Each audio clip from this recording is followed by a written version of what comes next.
Well, we've never had a year like this. It has been strange in general, but also cataclysmic in motorcycling, and depending on whom you talk to and what you read, the motorcycling industry is either on the brink of total collapse or is having a resurgence of monumental proportions. So I've scoured the internet looking for the truth and have found that, as is usual in these cases, both statements are true to a certain extent.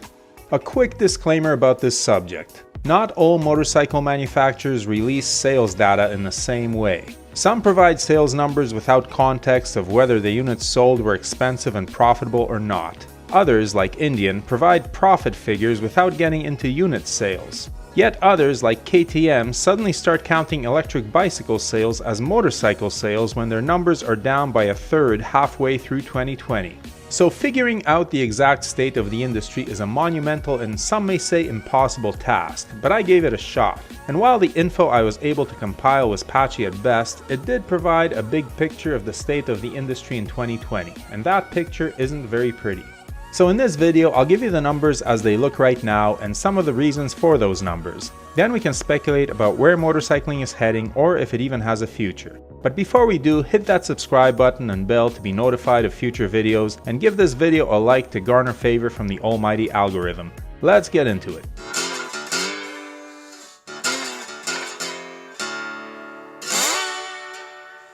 The pandemic definitely hit the global motorcycle industry hard in the first part of 2020. Early numbers were apocalyptic as dealerships and factories closed and sales tanked, with the industry numbers down close to 30% for the first 2 quarters. Obviously, the fact that motorcycle dealerships across the world were closed, motorcycle shows were cancelled, and people were not even allowed to leave their homes in some parts of the world contributed to those disastrous numbers. After all, in most Western countries, motorcycles are a luxury, especially in places like Canada where I live. Our winters make motorcycling impractical for 5 months out of the year, and even in places like Florida and California where the weather is nice enough to ride year-round, most people still own cars. And in places like India where motorcycles are a legitimate mode of transit, people didn't buy new this year, probably preferring to ride out the economic downturn with the machines they already owned.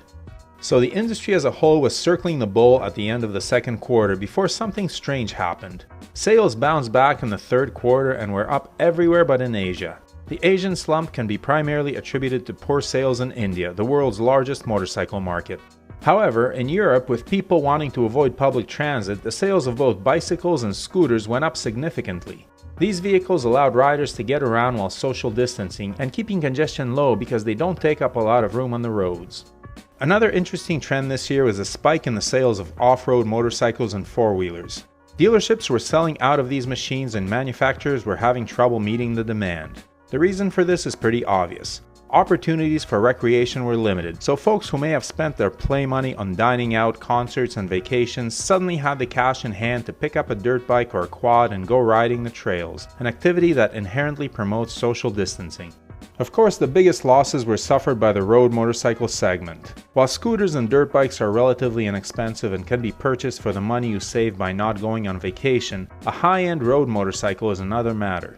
These are more expensive than a vacation and are not the kind of purchase that customers can make lightly in the face of a possible economic collapse, so the companies that suffered the most were the ones that placed the most eggs in the road motorcycle basket.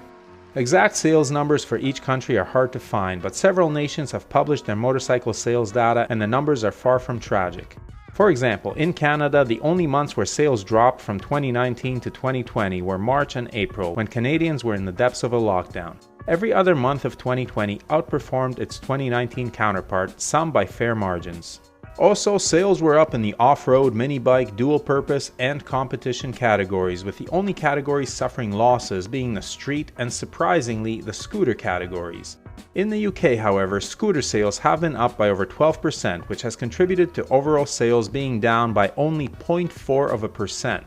However, the growth of scooter sales does not offset the loss in sales of much bigger and more profitable motorcycles.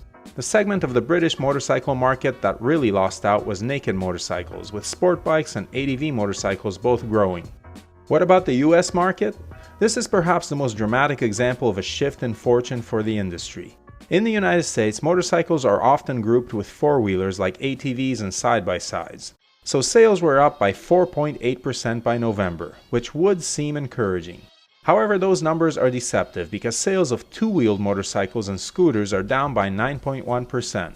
The rise in sales can be explained by ATV and side-by-side sales gaining an astounding 26.2%. So who are the winners in the United States? Polaris and Honda, who sell the four-wheelers, are experiencing a boom. Pure motorcycle companies like US market leader Harley-Davidson have taken a beating, laying off staff, closing dealerships, canceling new models, and trying desperately to downsize. Triumph has also laid off significant portions of their workforce, perhaps using the pandemic as an excuse to fully shift production out of the UK. Indian motorcycle sales figures, as in Indian the company, not India the country, are down as well. But the fact that the company is owned by Polaris, which has had sales success in the off-road four-wheeler market, has cushioned the blow. And this is also the case for companies like BMW and Honda. Two-wheel motorcycle sales comprise only a small portion of these companies' total profits, so a temporary dip in sales isn't going to spell the end of these brands. Being a part of a larger company provides a safety net. So what's the big takeaway from all of this jumbled data? One thing is for sure, big, expensive two-wheelers, especially ones that spend their time on pavement, have not had a good year and may face a bleak future. On the other hand, anything meant for the dirt has flown out of showrooms. As for smaller bikes and scooters, they've done well in Europe, but not in North America. In Asia, the Chinese market has recovered, while the Indian market hasn't. As for the future of motorcycling, in a perverse sort of way, the pandemic may have been a long-term positive for the industry, despite being painful in the short term. How many millennials went out and bought a scooter or small bike for commuting because they didn't want to take public transit to work, and now are thinking of someday, maybe, buying a bigger bike? How many old-timers pulled out that ancient UJM out of the back of the garage, or walked into a motorcycle dealer looking for a cheap commuter or some recreation, and in the process rekindled their love affair with two wheels? How many kids got a dirt bike and started their own love affair, one that will hopefully last a lifetime and eventually translate to the road? The motorcycle industry is forever changing. Currently, big heavy road motorcycles are on the decline. Small and mid-size as well as off-road bikes are on the rise. This could be an encouraging sign that younger people are finally starting to discover the allure of the open road, or the open trail. What do you think of all the chaos this year has brought? Did you buy a bike this year, or did you postpone a purchase because of the economy? Where do you see the industry headed, and who will be the winners and losers? Are we in for more doom and gloom, or are we turning the corner and heading toward a brighter future with a new generation of motorcyclists? Drop your comments below, and let's hope that 2021 turns out better than its predecessor. If you're interested in any of the gear that Brooke and I wear or use, or the camera equipment we use to film this channel, the links are below. Everything listed there was bought with our own money, and we are not sponsored by any company.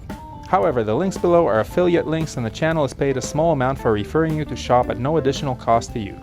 We do not recommend any products that we are not satisfied with ourselves, but we do strongly urge you to do your research and select the correct size for items like helmets and clothing. As always, thanks for watching, your support is greatly appreciated. Please hit that subscribe button, give the video a thumbs up, and leave a comment below. And whatever you ride, enjoy it. Wave at other bikers no matter what they're riding. We're all part of a brotherhood and sisterhood.